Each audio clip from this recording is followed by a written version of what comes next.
500 से ज्यादा कौम है। मुसलमान एक वाहिद कौम है कि अल्लाह पाक ने उसको जुमे जैसा दिन अता फरमाया और वो मुसलमान जिसके अंदर थोड़ी सी भी ईमान की रमक है, राय के बराबर भी वो अपने आप को अगर साहिब ईमान समझता है तो 5 वक्त भले कहीं मिलाए, जुमे को एक जरूर मस्जिद में आता है। मैं मस्जिद की कमेटी से कहना चाहता हूं कि आप अपने मस्जिदों के इमाम को इस बात का पाबंद बनाएं, चाहे इमाम 20 साल से हो, चाहे वो कल आकर ज्वाइन कर रहा हो, कि आपको कम से कम 20 मिनट तकरीर करनी है और रटी रटाई तकरीर नहीं करनी है, किताबों से याद करके नहीं करना है और सिर्फ ले दे करके उन्हीं बातों को नहीं बताना है जो हम बरसों से सुनते चले आ रहे हैं। जमाना गुजर गया, सदियां गुजर गई, हमारा टॉपिक चेंज नहीं हो रहा है। अगर हम अपने नौजवानों को मैसेज देना चाहते हैं, अगर हम अपने नौजवानों के मुस्तकबिल के लिए कोई टारगेट देना चाहते हैं, तो हमारे आइम्मा किराम को मुस्तैद होना पड़ेगा, वो हालात के हिसाब से अपनी तकरीरों को तैयार करें। पता चला मुल्क में यूसीसी की बहुत छिड़ी हुई है और हमारे मस्जिदों में नमाज का बयान है, सिर्फ ले देकर जन्नत और जहन्नम से हम अभी तक आगे नहीं बढ़े।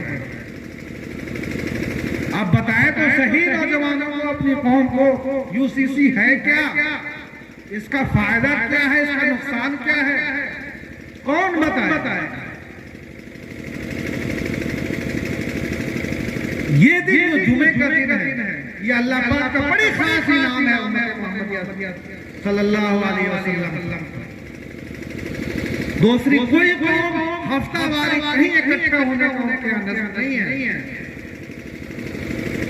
लेकिन अफसोस, सद अफसोस कि हम उस वक्त को भी जाया करते हैं।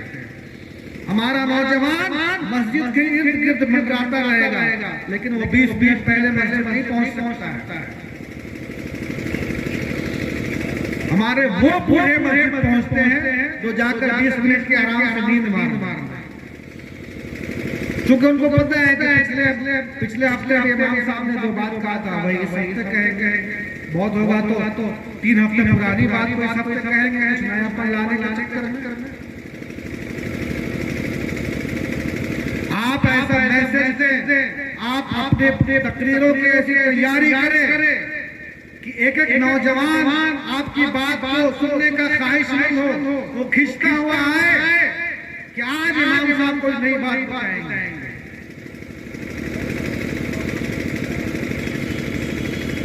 इस मुल्क के आजादी को तकरीबन 76-77 साल हो गए, दूसरी तमाम में हमें 200 साल आगे। हम कहाँ खड़े हैं? उनसे 200 साल पीछे। वजह क्या है भाई? इमाम भी हमको चाहिए 4-5 हजार का, और शिकायत भी हम इमाम से करेंगे। इमाम चाहिए 5,000 रुपए का, और हमको दुनिया जहान की सारी शिकायत भी उनसे। मैं फिर कहूंगा, अगर आपका 10 घर मोहल्ला है तो आप आपकी दूसरी जरूरतों को कुछ सालों के लिए मौकूफ कर दें। आप अपनी बेटियों की शादी में जो पैसा बेजा खर्च करते हैं, आप यकीन माने आपको अल्लाह ने जितनी भी दौलत दी हो, इसका आपसे जरूर अल्लाह पाक पूछ करेगा। जो काम होने का था, जो काम करने का था, जो प्रायोरिटी होनी चाहिए, जो तरजीहात होनी चाहिए, वो बहुत पीछे छूट गई। हम सिर्फ नाम और नमूद के चक्कर में और बारातियों को 50 तरह का आइटम खिलाने के लिए मोहल्ले में, गांव में, पंचायत में हमारी शोहरत कि फलां साहब के यहाँ, फलां मुखिया के यहाँ बारात आई थी, तो भाई रे भाई खाने का इतना आइटम था कि आदमी गिन नहीं सकता था। ये उस कौम की कहानी है जिस कौम के बच्चे 3 या 4% स्कूल में, उस कौम का ये हाल है कि अगर अल्लाह ने 4 मौके दिए तो 4.25 वो सिर्फ नाम और नुमाइश कर रहा है।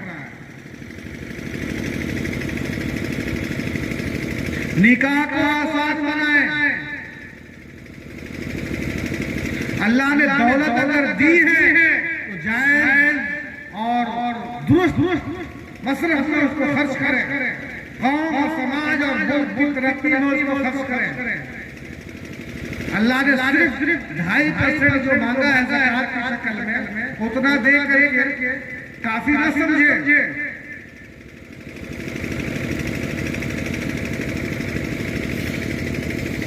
अभी कहीं मैं पटना में मैंने देखा कि भाई फैमिली कहीं है, लड़के वाले कहीं के, लड़की वाले कहीं के, और पटना आकर 5 स्टार होटल हो गया, उन्होंने शादी कर रहे हैं। क्यों?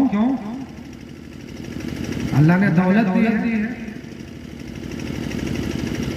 उन पैसों से अगर हम एक स्कूल खोल लें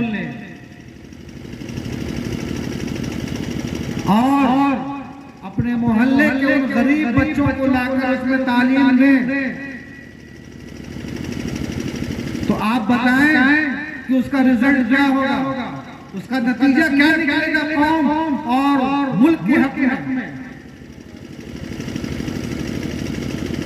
और वो पैसे आपने करोड़ों रुपए सिर्फ आतिशबाजी में और 20 तरह के खाने को खिलाने में खर्च कर दिया, उसका नतीजा क्या निकला, उसका रिजल्ट क्या हुआ।